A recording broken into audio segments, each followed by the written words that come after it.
Di sini dikenalkan dengan namanya single electron transistor, yaitu transistor yang menggunakan quantum dot dan elektron berpindah dengan mode tunneling dari source ke drain. Jadi single electron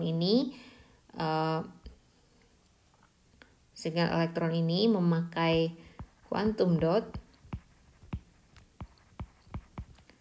dan elektron berpindah dengan tunneling. Ya, ada tunneling elektron dari source ke drain. Di sini digambarkan bahwa quantum dot terdapat quantum dot, ya. Di sini ada quantum dot di sini, ya. Ada quantum dot di sini yang memisahkan antara source dan drain. Di antara quantum dot dan source dan di antara quantum dot dan drain terdapat insulating tunnel junction. Jadi di sini ada garis di sini 2 buah ya, kalau boleh dilihat lagi tadi, yang digunakan sebagai jalur tunneling elektron dari quantum dot ke source atau dari quantum dot ke drain. Jadi mirip dengan transistor biasa. Jadi voltase pada gate mengatur hidup atau matinya single elektron transistor ini. Tapi dalam hal ini voltase gate ini mengatur voltasenya quantum dot, ya, bukan bulk semikonduktor, tapi mengatur voltase pada quantum dot.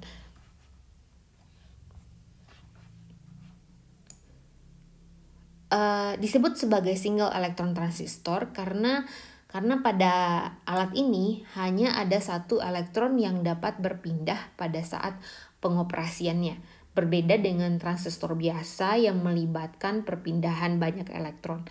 Selain itu, selain perpindahan elektron melalui tunneling dan memiliki quantum dot, single electron transistor dapat bekerja dikarenakan oleh adanya Coulomb blockade effect, yaitu fenomena di mana kapasitansi atau kemampuan menyimpan muatan dari alat ini sangat kecil, sehingga perpindahan satu muatan elektron menyebabkan voltase dari SET ini berubah drastis.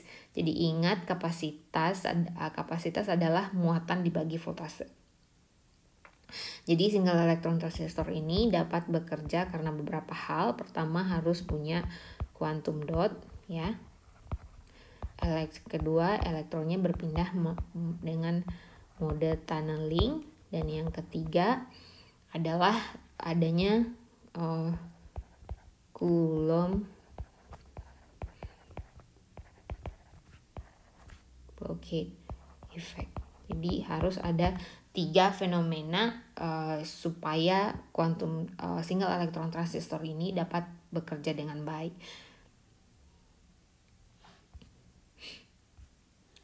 Prinsip kerja dari single electron transistor adalah sebagai berikut. Jadi pertama, elektron akan berpindah secara tunneling dari source ke drain, dari source ke quantum dot, ya, maaf. Pertama, elektron akan berpindah secara tunneling dari source ke quantum dot. Jadi dia pindah dulu dari source ke quantum dot ketika voltase yang diberikan di gate, ya, di sini ada gate di sini. Voltase yang diberikan di gate sesuai dengan voltase yang dibutuhkan untuk terjadinya tunneling dari source ke quantum dot.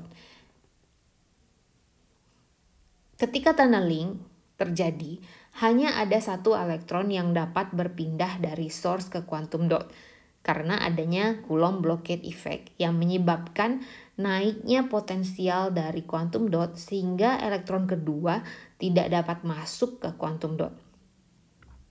Selanjutnya, elektron pertama yang sudah masuk duluan tadi di quantum dot dapat berpindah ke drain dengan metode tunneling juga, sehingga akhirnya elektron itu berhasil pindah dari source ke drain. Berikut dijelaskan metode cara kerja single electron transistor dengan lebih detail. Pada saat posisi off, energi diagram ini menggambarkan, ya, ini posisi off, energi diagram ini menggambarkan bahwa elektron tidak dapat berpindah dari source ke drain. Pada posisi on, pemberian voltase pada quantum dot menyebabkan energi level di quantum dot turun, sehingga ada elektron yang dapat berpindah dengan metode tunneling dari source ke drain. Ketika satu elektron masuk ke quantum dot, karena adanya Coulomb blockade, energi potensial dari quantum dot naik lagi. Ya. Sehingga tidak ada elektron yang dapat masuk ke quantum dot melalui tunneling dari source ke quantum dot. Selanjutnya, elektron di quantum dot dapat tunneling ke drain, ya. Dan satu elektron di source dapat masuk ke quantum dot dan begitu seterusnya. Jadi bisa dilihat di sini pada single elektron transistor hanya ada single elektron yang bisa hadir di quantum dot untuk pada saat pengoperasiannya. Jadi dengan menggunakan single elektron transistor, kita tidak perlu lagi khawatir jika nanti memang dibutuhkan transistor yang ukurannya sudah memungkinkan untuk terjadinya quantum confinement. Jadi pada saat ini single elektron transistor ini belum masuk pasar ya, masih dalam tahap studi. Jadi berikut adalah bahan diskusi untuk minggu ini. Ya, silahkan didiskusikan dengan teman-teman. Demikian kuliah material nano untuk properti elektrik.